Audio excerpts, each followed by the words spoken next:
पिछले 50 सालों में भारत का पूंजीगत व्यय भी ज्यादा है और राजस्व आय भी ज्यादा है। इसके ज्यादा रहने से दिक्कत नहीं है, कितनों ज्यादा कर लीजिए। जो अक्सर आप सुनते होंगे न्यूज में, चौक चौराहों पे बात करते हुए कि देश में बदलाव होना चाहिए, ये केवल 20% लोग हैं। ये 20% वाले वोटों देने नहीं जाते हैं। अर्जुन चिल्ला रहा है सब ना।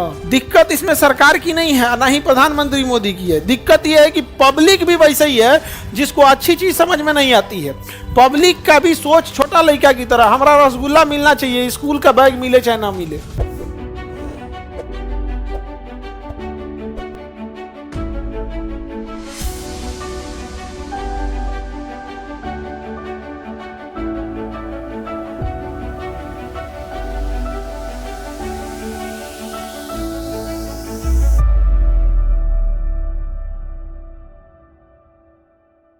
इत्तेफाक से पिछले 50 सालों में भारत का पूंजीगत व्यय भी ज्यादा है और राजस्व आय भी ज्यादा है। इसके ज्यादा रहने से दिक्कत नहीं है, कितनों ज्यादा कर लीजिए, इसे भी ज्यादा रखिए। तो पिछले 50-60 सालों में भारत का राजस्व आय भी कम है और पूंजीगत आय भी कम है, और राजस्व व्यय ज्यादा है, पूंजीगत व्यय ज्यादा, यानी पिछले 50 सालों में भारत को घाटा ही घाटा लगते जा रहा है। घाटा ही घाटा लगते जा रहा है। समझ में आ गया कि नहीं आ गया? अब घाटा को भरने के दो ये रास्ते, आपको पूंजीगत व्यय कम करना पड़ेगा, मतलब टोटल व्यय कम करना पड़ेगा, और आय क्या करना पड़ेगा, बढ़ाना पड़ेगा। गवर्नमेंट प्रयास कर रही होती है, और ऐसा नहीं है कि हम ये नहीं कह सकते कि गवर्नमेंट प्रयास नहीं करती है, लेकिन बड़ा धीमा गति से बढ़ता है, हाथी चाल में चलती है। भारत की अर्थव्यवस्था बड़ी तो है लेकिन रफ्तार नहीं है। तो इनकम तो बढ़ नहीं रहा है, इनकम बढ़ नहीं रहा है, और एक्सपेंडिचर के नाम पर हर साल चुनाव होता है कहीं ना कहीं। हर साल कहीं ना कहीं क्या होता है, चुनाव होता है, और वहाँ कोई ना कोई घोषणा करके आ जाते हैं लोग। क्योंकि प्रधानमंत्री के कई लक्ष्यों में सबसे बड़ा लक्ष्य है कि चुनाव जीत के अगली बार खुद आना है। इसलिए किसानों के जेब में 500-500 रुपया जाना चाहिए।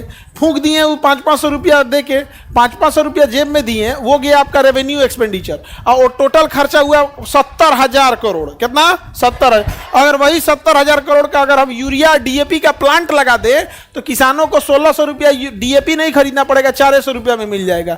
यूरिया नहीं तो उसको 500 रुपया से ज्यादा वहां से फायदा हो जाएगा। लेकिन दिक्कत इसमें सरकार की नहीं है, ना ही प्रधानमंत्री मोदी की है। दिक्कत यह है कि पब्लिक भी वैसे ही है जिसको अच्छी चीज समझ में नहीं आती है। पब्लिक का भी सोच छोटा लड़का की तरह, हमारा रसगुल्ला मिलना चाहिए, स्कूल का बैग मिले चाहे ना मिले। छोटा लड़का को कहिएगा ना, है सड़क बनवा देगी, खिलौना खरीद दे, खिलौना चाहिए, खिलौना, पीपी गाड़ी,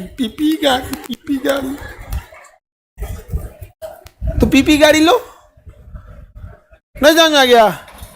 तो यही होता है भैया यहाँ। तो दिक्कत यही है ना कि पब्लिक क्या कर सकता है। एज आप ही प्रधानमंत्री की कुर्सी पे बैठिएगा, आप 70,000 करोड़ खर्चा कीजिएगा इंफ्रास्ट्रक्चर बिल्ड करने के लिए, नहर बनाइएगा, हर गांव में एक ट्यूबवेल सिस्टम रखिएगा कि हर गांव का अपना ट्यूबवेल सिस्टम हो। अगर गांव बड़ा है तो 2-2 ट्यूबवेल सिस्टम हो, कि दक्षिण ओर ये जाएगा, उत्तर ओर ये जाएगा, ये हिसाब से। तो वो पैसा वहां खर्च कीजिएगा, किसी को नहीं दिखेगा, लेकिन वही आप खर्चा करके हार जाइएगा। तो फिर अब अगला प्रधानमंत्री आएगा, कहेगा कितना अच्छा आदमी था, कैपिटल एक्सपेंडिचर कर रहा था, हार गया। अब आप क्या कहिएगा, सबके अकाउंट में 500-500 रुपया बांट दीजिएगा, आपको क्या कर देंगे, लोग जिता देंगे। दोनों ओर से देखिए यहाँ पे, क्योंकि देखिए ऐसा भी समाज में एक बड़ी संख्या, समाज को बदलने वाले, जो अक्सर आप सुनते होंगे न्यूज में, चौक चौराहों पे बात करते हुए कि देश में बदलाव होना चाहिए, ये केवल 20% लोग हैं। ये कितने लोग हैं? 20%। 80% लोग को बस मेरे अकाउंट में कितना आ रहा है, बिजली कितना है, बस वहां पे तो वोट, ये 20% वाले वोटों देने नहीं जाते हैं। अर्जुन चिल्ला रहा है सब ना, ये होना चाहिए, ये होना चाहिए। ये इंटेलेक्चुअल लोग हैं, और इंटेलेक्चुअल लोग आपको ज्यादातर माइग्रेटेड मिलेंगे। गांव का है, शहर में आ गया है, लेकिन वोटर लिस्ट कहाँ है? गांव। जैसे आप सब इंटेलेक्चुअल हैं, इसमें से आधा तो का वोटर आईडी नहीं बनल है।